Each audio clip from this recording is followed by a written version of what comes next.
Assalamualaikum warahmatullahi wabarakatuh. Halo teman-teman Sobat UT, sebelum memulai belajar di video ini, kalian bisa berdoa terlebih dahulu agar dimudahkan dalam memahami materi kali ini. Berdoa dipersilahkan. Setelah selesai, kalian bisa memulai menonton video teks dan audio ini ya. Selamat belajar. Jangan lupa subscribe, like, dan komen ya. Karena ini gratis. 3, 2, 1. Hukum Tata Negara. Modul 3. Kegiatan belajar 2. Sistem pemerintahan. A. Pengertian dan istilah. Sistem pemerintahan merupakan gabungan dari sistem dan pemerintahan.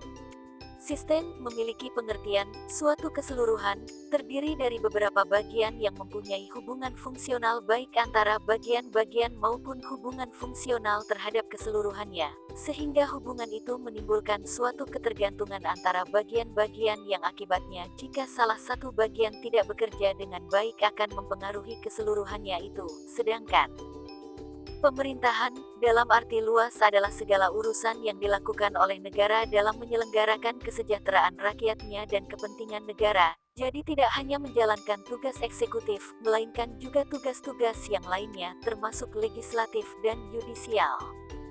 Secara umum dikenal istilah sistem pemerintahan parlementer, sistem pemerintahan presidensial dan sistem pemerintahan semi, baik sistem pemerintahan presidensial semi-presidensial, maupun sistem pemerintahan presidensial semi-parlementer.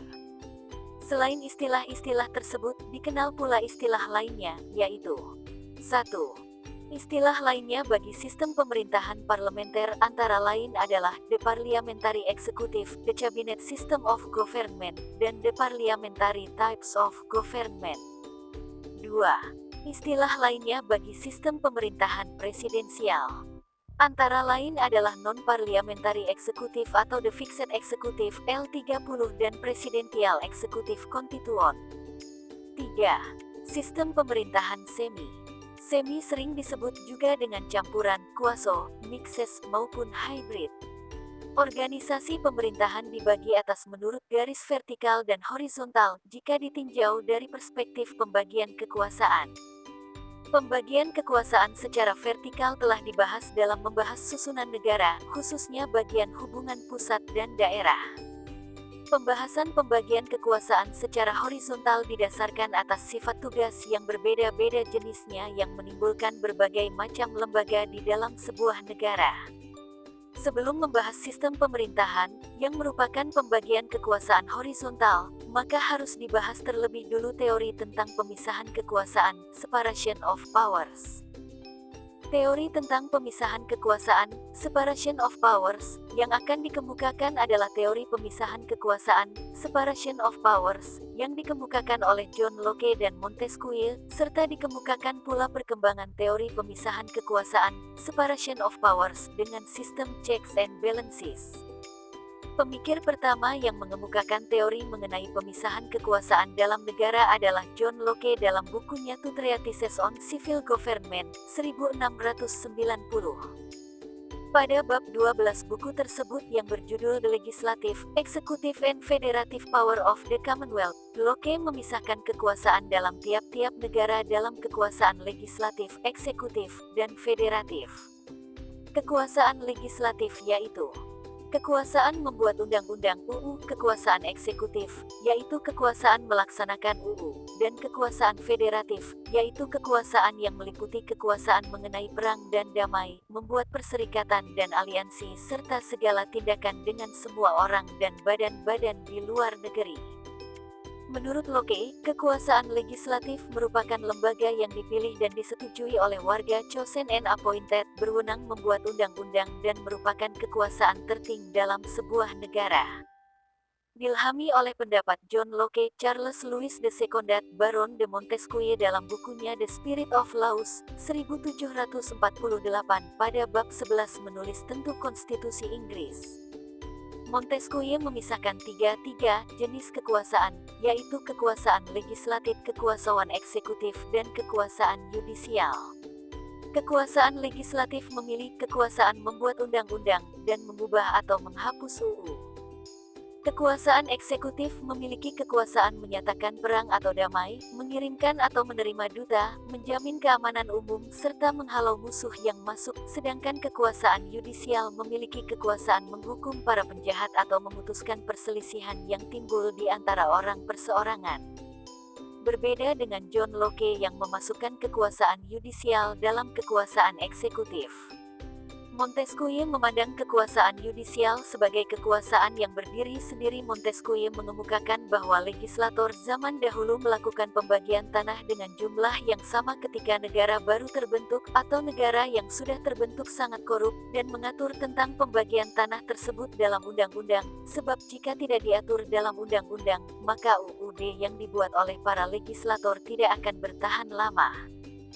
Menurut Montesquieu, jika raja memiliki bagian memberikan keputusan, the power of the resolving, dalam badan pembuat undang-undang, legislature, maka kebebasan akan hilang, sehingga kekuasaan eksekutif hanya memiliki hak untuk menolak, the power of rejecting, untuk mendukung hak prerogatif yang dimilikinya. Kekuasaan eksekutif juga tidak punya peranan dalam debat-debat umum, bahkan juga tidak perlu mengajukan usul. Dalam perkembangannya, teori pemisahan kekuasaan, separation of powers, yang dikemukakan oleh Montesquieu dikembangkan lebih lanjut sebagaimana terlibat dalam Konstitusi Amerika Serikat yang dikenal dengan checks and balances. James Madison menuliskan tentang hal tersebut dalam The Federalist nomor 48, bahwa kekuasaan yang dimiliki oleh eksekutif, legislatif dan yudisial tidak diperbolehkan hanya dilaksanakan secara penuh oleh masing-masing lembaga tersebut, harus ada hubungan dari masing-masing kekuasaan dalam menjalankan kekuasaannya. Menurut Madison, walaupun kekuasaan dari eksekutif, legislatif dan yudisial tidak boleh diatasi, akan tetapi harus ada kontrol konstitusional terhadap pelaksanaan kekuasaan tersebut. Teori pemisahan kekuasaan, separation of powers, yang dikemukakan oleh Montesquieu merupakan suatu hal yang tidak pernah dilaksanakan, di mana terdapat fungsi-fungsi yang berbeda dan setiap satu fungsi dilaksanakan oleh satu lembaga. Hal itu berkebalikan dengan doktrin checks and balances, di mana setelah tugas utama diserahkan pada satu orang atau satu badan, maka partisipasi dari pihak lain atau lembaga lain haruslah ada. B. Sistem pemerintahan presidensial, parlementer, dan semi. Tujuan awal pemisahan kekuasaan pada dasarnya adalah untuk membatasi kekuasaan raja atau penguasa.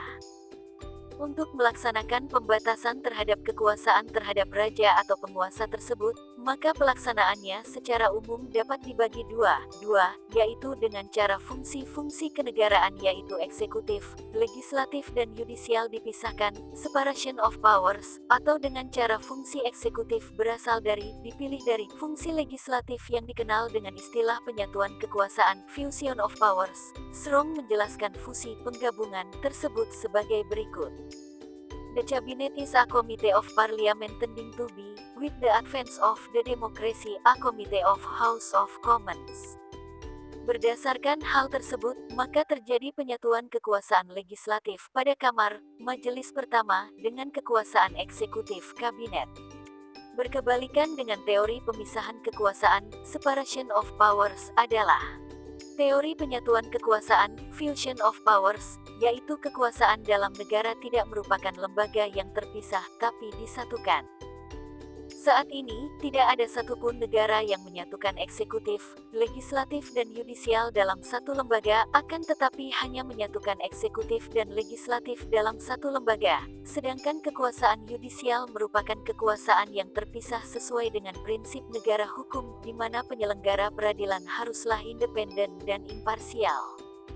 Pada negara yang melakukan pemisahan kekuasaan, separation of powers, dengan bentuk negara republik, maka sistem pemerintahan yang digunakan adalah sistem pemerintahan presidensial atau sistem pemerintahan semi. Dalam hal negara tersebut tidak melakukan pemisahan kekuasaan, separation of powers, walaupun berbentuk republik, maka sistem pemerintahan yang digunakan adalah sistem pemerintahan parlementer. Jadi, inti sistem pemerintahan presidensial adalah pada pemisahan kekuasaan, separation of powers.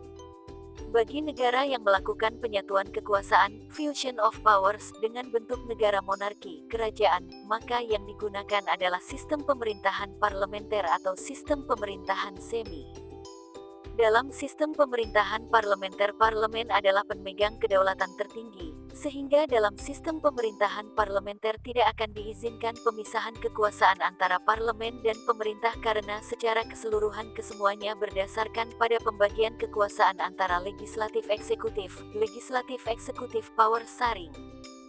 Sistem pemerintahan tidak hanya terdiri dari sistem pemerintahan presidensial dan sistem pemerintahan parlementer, akan tetapi juga sistem pemerintahan semi, baik semi-presidensial maupun semi-parlementer. Giovanni Sartori memberikan kriteria sistem pemerintahan presidensial, yaitu 1. Presiden dipilih dalam pemilihan umum result from popular election. 2. Selama masa jabatannya, presiden tidak dapat diberhentikan oleh parlemen during his or her pre-established tenure cannot be disargued by a parliamentary vote. 3. Presiden sebagai kepala pemerintahan dari orang-orang yang dipilihnya, heads or otherwise directs the government that he or she appointed. Ciri-ciri sistem pemerintahan presidensial menurut Jimli Asidiki adalah sebagai berikut. A. Kedudukan kepala negara tidak terpisah dari jabatan kepala pemerintahan. B. Kepala negara tidak bertanggung jawab kepada parlemen, melainkan langsung bertanggung jawab kepada rakyat yang memilihnya. C. Presiden sebaliknya juga tidak berwenang membubarkan parlemen. D. Kabinet sepenuhnya bertanggung jawab kepada presiden sebagai pemegang kekuasaan pemerintahan negara atau sebagai administrator yang tertinggi. Dalam sistem pemerintahan presidensial, tidak ada pemisahan antara jabatan kepala negara, head of state, dan jabatan kepala pemerintahan, head of government. Presiden merupakan kepala negara sekaligus kepala pemerintahan dalam sistem pemerintahan presidensial. Presiden dalam sistem pemerintahan presidensial dipilih melalui pemilihan umum, baik secara langsung maupun tidak langsung. Pemilih memilih badan pemilih atau electoral college, dan badan pemilih tersebut yang kemudian memilih presiden untuk masa jabatan tertentu. Indonesia setelah perubahan UUD 1945 merupakan negara yang memilih presiden secara langsung, sedangkan Amerika Serikat merupakan contoh negara yang presiden dipilih tidak secara langsung, akan tetapi pemilih electoral college, dan electoral college tersebut yang kemudian memilih presiden. Masa jabatan presiden bervariasi. Di Indonesia ditentukan menjabat selama 5 tahun dan sesudahnya dapat dipilih kembali untuk satu masa jabatan. Di Amerika Serikat masa jabatan presiden adalah 4 tahun dan sesudahnya dapat dipilih kembali untuk satu masa jabatan, sedangkan di Filipina masa jabatan adalah 6 tahun dan sesudahnya tidak dapat dipilih kembali. Dalam sistem pemerintahan presidensial, kedudukan eksekutif dan legislatif adalah terpisah dan mendapat legitimasi oleh rakyat. Anggota parlemen dan presiden yang memimpin kabinet mempunyai kedudukan yang sama-sama kuat karena dipilih secara langsung dalam pemilihan umum. Hal tersebut menyebabkan presiden tidak dapat membubarkan parlemen, dan sebaliknya kabinet yang terdiri dari menteri-menteri tidak dapat dibubarkan oleh parlemen, termasuk pula presiden tidak dapat diberhentikan oleh parlemen kecuali berdasarkan alasan pelanggaran hukum yang sudah diatur dalam UUD. Pasal 7C perubahan ketiga UUD 1945 mengatur bahwa Presiden tidak dapat membubarkan Dewan Perwakilan Rakyat. Pemberhentian presiden diatur dalam Pasal 7A perubahan ketiga UUD 1945 yang mengatur bahwa presiden dan atau wakil presiden diberhentikan dalam masa jabatannya atas usul DPR. Apabila telah melakukan pelanggaran hukum berupa pengkhianatan terhadap negara, korupsi, penyuapan, tindak pidana berat lainnya, atau perbuatan tercela, maupun tidak lagi memenuhi syarat sebagai presiden dan atau wakil presiden. Ciri-ciri sistem pemerintahan parlementer menurutmu? Kusnardi dan Harmaili Ibrahim adalah sebagai berikut.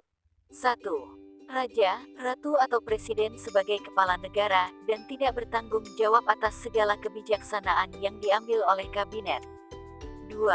Eksekutif, kabinet bertanggung jawab kepada legislatif. Jika parlemen mengeluarkan pernyataan mosi tidak percaya kepada menteri tertentu atau kepada seluruh menteri, maka kabinet harus mengembalikan mandatnya kepada kepala negara. 3. Dalam sistem banyak partai, formatur kabinet harus membentuk kabinet secara koalisi, karena kabinet harus mendapat dukungan kepercayaan dari parlemen. 4. Apabila terjadi perselisihan antara kabinet dengan parlemen, dan kepala negara beranggapan bahwa kabinet berada di pihak yang benar, maka kepala negara akan membubarkan parlemen. Kabinet melaksanakan pemilihan umum dalam waktu 30 hari setelah pembubaran. Apabila partai politik yang menguasai parlemen menang, maka kabinet akan terus berkuasa. Sebaliknya, apabila partai oposisi yang memenangkan pemilihan umum, maka kabinet mengembalikan mandatnya dan dibentuk kabinet baru. Sebagaimana telah dikemukakan bahwa seluruh negara berbentuk monarki menggunakan sistem pemerintahan parlementer, karena raja atau ratu dipertahankan sebagai kepala negara, sedangkan kepala pemerintahan dijalankan oleh Perdana Menteri. Contoh negara tersebut adalah Inggris dan Belanda. Walaupun sebuah negara tidak berbentuk monarki, dalam hal negara tersebut tidak melakukan pemisahan kekuasaan, separation of powers, maka sistem pemerintahan yang digunakan adalah sistem pemerintahan parlementer, seperti yang terjadi pada Republik Federal Jerman. Merupakan negara republik yang akan tetapi melakukan penyatuan kekuasaan, fusion of powers. Pada negara yang menggunakan sistem pemerintahan parlementer, raja, ratu atau presiden sebagai kepala negara, dan tidak bertanggung jawab atas segala kebijaksanaan yang diambil oleh kabinet. Nama kepala negara tergantung bentuk negara, seperti di Inggris dan Belanda yang berbentuk kerajaan, maka nama kepala negaranya adalah ratu. Akan tetapi pada negara Jerman yang berbentuk republik, nama kepala negaranya adalah presiden.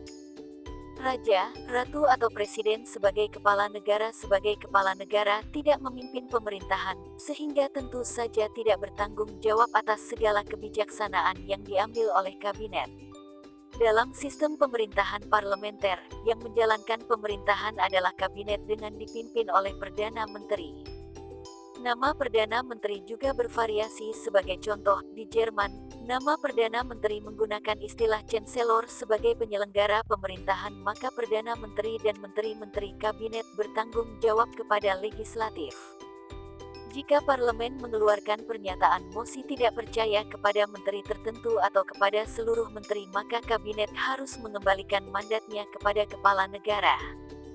Kabinet dibentuk berdasarkan partai yang memperoleh suara mayoritas, sehingga dalam negara yang memiliki dwipartai, maka akan sangat mudah dalam pembentukan kabinet, karena partai pemenang pemilu akan menjadi anggota parlemen mayoritas dan membentuk kabinet, sedangkan partai lainnya akan menjadi oposisi dalam parlemen dan penyelenggaraan pemerintahan.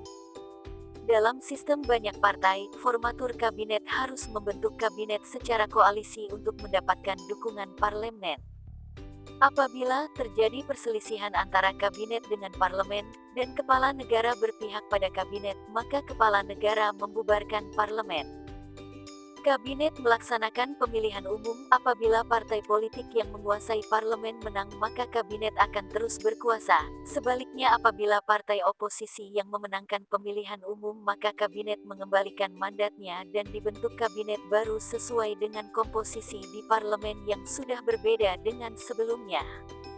Kelemahan dan kekuatan sistem pemerintahan presidensial dan sistem pemerintahan parlementer dikemukakan oleh Arend Lichvaart, yaitu 1.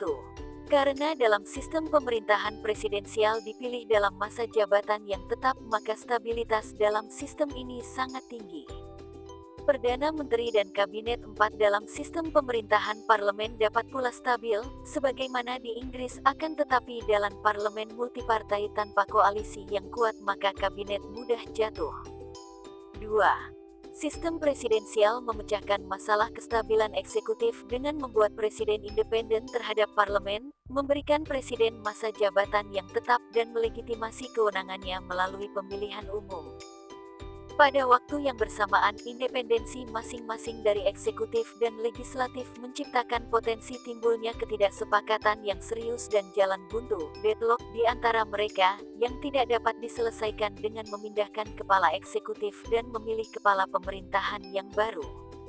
Dalam sistem pemerintahan semi, terdapat ciri-ciri presidensial dan parlementer secara bersamaan.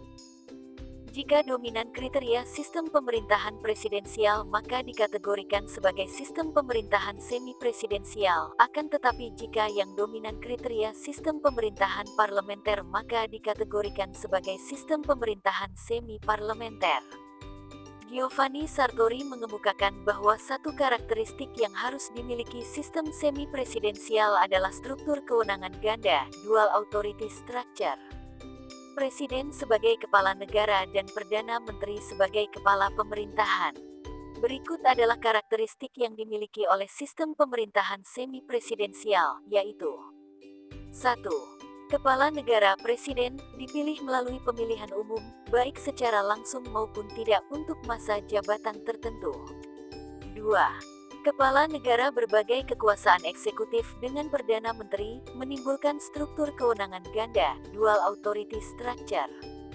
3. Presiden independen dari parlemen akan tetapi tidak berhak memerintah sendirian atau secara langsung, dan oleh karena itu keinginannya harus melalui pemerintahannya, kabinet pen.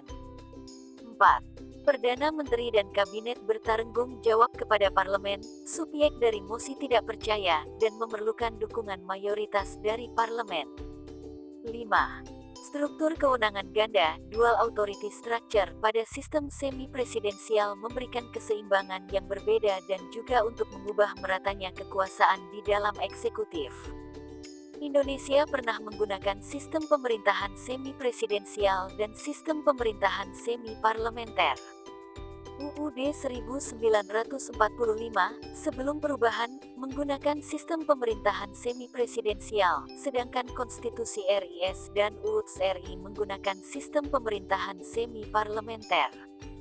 UUD 1945, sesudah perubahan, dapat dikelompokkan ke dalam sistem pemerintahan presidensial yang khas Indonesia, karena Hanfa dalam sistem presidensial di Indonesia yang mengatur bahwa eksekutif memiliki kewenangan membahas dan menyetujui undang-undang bersama-sama dengan legislatif. Dalam pembahasan UUD sebelum perubahan, sistem yang digunakan dalam UUD 1945 sebelum perubahan disebut dengan sistem sendiri, sebagaimana dikemukakan oleh Supomolsel dan Sukiman, yang merupakan ketua dan anggota panitia kecil perancang UUD di BPUPK. Dapat dibuat dalam beberapa poin apa yang dikemukakan oleh ketua dan anggota panitia kecil perancang UUD tersebut mengenai sistem sendiri, yaitu 1. Supremasi MPR, di mana MPR merupakan perwujudan kedaulatan rakyat karakteristik sistem pemerintahan parlementer. 2. MPR berwenang memilih presiden dan wakil presiden, menetapkan UUD dan garis-garis besar daripada haluan negara karakteristik sistem pemerintahan parlementer. 3. Presiden dan Wakil Presiden bertanggung jawab kepada MPR dan menjalankan pemerintahan berdasarkan haluan negara yang disetujui oleh MPR, karakteristik sistem pemerintahan parlementer. 4. MPR dipilih langsung oleh rakyat. 5. DPR berwenang sebagai pembentuk undang-undang, bersama-sama dengan Presiden, karakteristik sistem pemerintahan parlementer. 6. Para menteri bertanggung jawab kepada Presiden, bukan kepada DPR, karakteristik sistem pemerintahan presidensial. Berdasarkan bab 2 hingga bab 7 UUD 1945, sebelum perubahan, merupakan konstitusi sistem pemerintahan semi-presidensial, sebab terdapat kriteria sistem pemerintahan parlementer dan sistem pemerintahan presidensial. Dalam UUD 1945, karakteristik sistem pemerintahan presidensial lebih dominan, sehingga yang digunakan dalam UUD 1940 adalah sistem pemerintahan semi-presidensial. Karakteristik sistem pemerintahan presidensial lainnya dalam UUD 1945 selain yang dikemukakan oleh Supomo dan Sukiman yang kemudian diatur dalam UUD 1945 adalah bahwa kekuasaan membentuk undang-undang dipegang oleh Presiden, dengan persetujuan DPR, berbagai kewenangan Presiden sebagai kepala pemerintahan dan kepala negara. Sistem pemerintahan semi-parlementer dalam Konstitusi RIS didasarkan Bab 1 tentang perlengkapan RIS dan Bab 4 tentang pemerintahan. Sistem semi-parlementer dalam Konstitusi RIS, menurut penulis dapat juga disebut sebagai sistem sendiri karena kekhasannya, karena terdapat karakteristik sistem pemerintahan presidensial dan karakteristik sistem pemerintahan parlementer, karena karakteristik sistem pemerintahan parlementer lebih dominan, sehingga yang digunakan dalam Konstitusi RIS adalah sistem pemerintahan semi-parlementer. Karakteristik sistem pemerintahan presidensial berdasarkan ketentuan-ketentuan berikut, yaitu 1. Perdana Menteri menjalankan pekerjaan jabatan presiden dalam hal presiden berhalangan. 2. Kabinet dibentuk oleh 3 orang yang ditunjuk oleh presiden, di mana salah seorang di antaranya menjadi Perdana Menteri. 3. Dewan Menteri selalu memberitahukan segala urusan yang penting kepada presiden. 4. DPR periode pertama, yang dibentuk bukan berdasarkan hasil pemilihan umum, tidak dapat memaksa kabinet atau masing-masing menteri melepaskan jabatannya. Karakteristik sistem semi-parlementer dalam Konstitusi RIS adalah 1. Presiden dan menteri-menteri bersama-sama merupakan pemerintah. 2. Presiden tidak dapat diganggu-gugat. 3. Menteri-menteri bertanggung jawab atas seluruh kebijaksanaan pemerintah. Sekian kegiatan belajar 2 pada modul 3. Terima kasih.